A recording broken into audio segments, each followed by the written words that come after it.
Before this video starts, I want to let everybody know that all of my videos will have polls in them where you can vote on the next video, and it'll be a choice between creepypastas, no sleep stories, SCPs, true scary stories like this one, etc. With that said, enjoy the video. Number 1. Let me start by saying that my kid is completely normal, loud and energetic and playful, not quiet or to herself. But she has had her fair share of creepy moments, as I'm sure all kids do.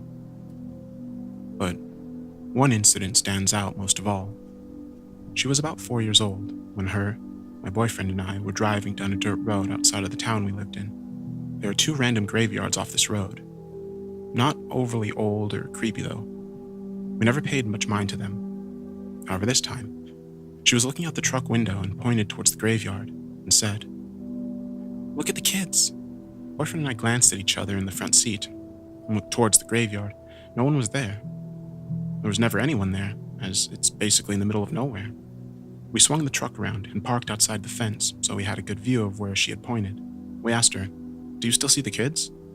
She said, "Yeah." We asked her, "How many kids are there?" She said, 3. We asked her, "Are they happy or are they sad?" She said, "Sad." I started to tear up.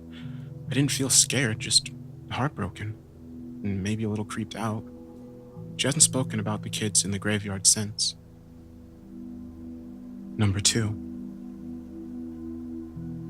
For context, I've been a junior firefighter for a little over a year now, and I've been working at a very old and arguably haunted firehouse. Junior firefighters can go on calls. However, we are obviously not interior firefighters. We provide exterior support and scavenge for anything that survived the fire when it's been put out. My first call happened 3 months into my career. I was excited and nervous.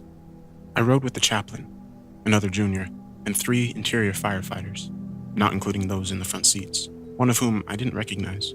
I thought it was because there were still people I hadn't met, and that was true. I still only knew a handful of people at the station. So I sat in the extra seat you have to pull down, also on the truck and engine. We put on sound-concealing headsets to drown out the loud siren and help us communicate. They're a bit weird. You have to hold the microphone less than half an inch away from your mouth to talk and be heard. On the way there, the other junior said something I couldn't hear, so I just assumed he said something about this being my first call or something. We arrived on scene, and the first thing I noticed after the fire was the crowd. So me and the other junior provided crowd control while the engine showed up with the exterior firefighters. I honestly don't remember much from this. The prior excitement had boiled into fear and anxiety. The 3 interior firefighters went in, and truth be told, the fire wasn't all that bad in hindsight. However, I would see much worse fires. Anyway, I'm not sure how much time passed, but before I knew it, and 2 of the interior firefighters were back outside, as their air cylinder had run out. Then I remembered the 3rd guy, and I asked the other junior how long the guy sitting across from me on the truck had been at the station. He seemed to have great composure and could maintain calm breathing in a fire. I'd only seen him in turnout gear, so I didn't know his body type. The other looked at me and said, "We only had 2 interior firefighters on call with us, and I told you on our way there that you didn't need to sit in the spare seat." Confused, I approached the chaplain and asked him if we had 3 interiors on the truck. He said no. When the fire was put out, we went inside and did our thing. I found no trace of another firefighter. When we got back to the station, I asked the chief about the man. I gave a good description, I think, and the chief gave a confused but interested stare.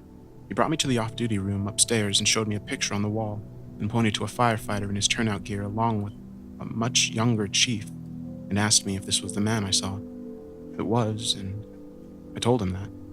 He told me his name, and that he passed away from lung cancer in 2002. A lot of firefighters die this way, sadly, and I doubt he was the only one to die this way in our station. I believe he was watching over me on my first call, as I'm sure he did with the other junior. Number 3.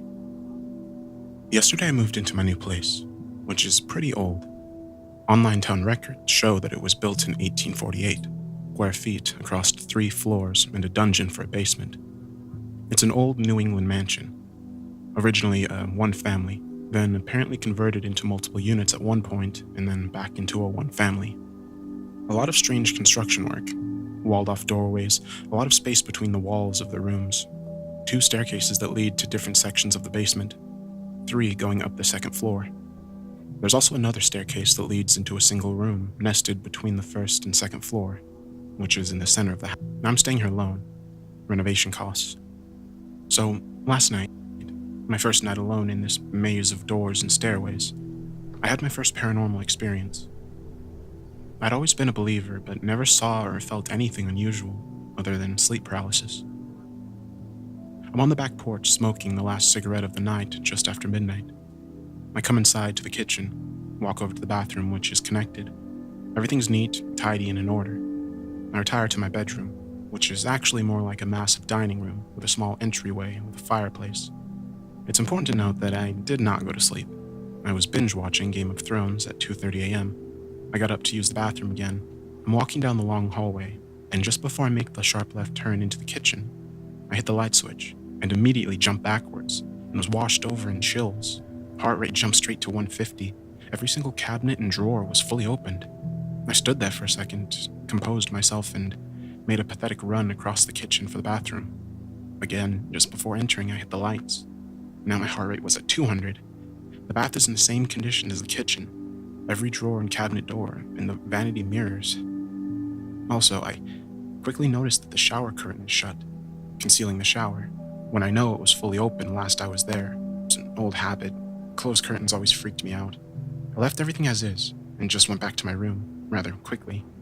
I hit the obligatory extra light switches on my way back, but I did not dare explore the dark. I sat upright in bed all night, staring at the doorway, waiting for the sun to rise. While I waited, I enjoyed the sounds of a ceramic mug falling into the sink and bouncing around. Of course, nothing in the morning. Also, odd sounds from the basement directly beneath me, like a metal yard rake dragging on stone floor, and sounds of things being moved around, but not a sound from the area of the kitchen. I asked my friend a little bit more about the house today without telling him about my experience. Apparently, it had been a very poorly operated sober house for a long time, and had been shut down earlier in the year. I'm told of a number of overdoses over the years, and given the age of the house, who the hell knows what really happened there. I'm about to begin night 2 alone here. Any similar experiences out there? What should I expect? Get out now, or wait to see if it's lonely and just being playful? I hope you enjoyed this video. Make sure to leave a comment, tell me what you thought of the video, and what you'd like to see in future videos. Thank you for watching. Have a good night.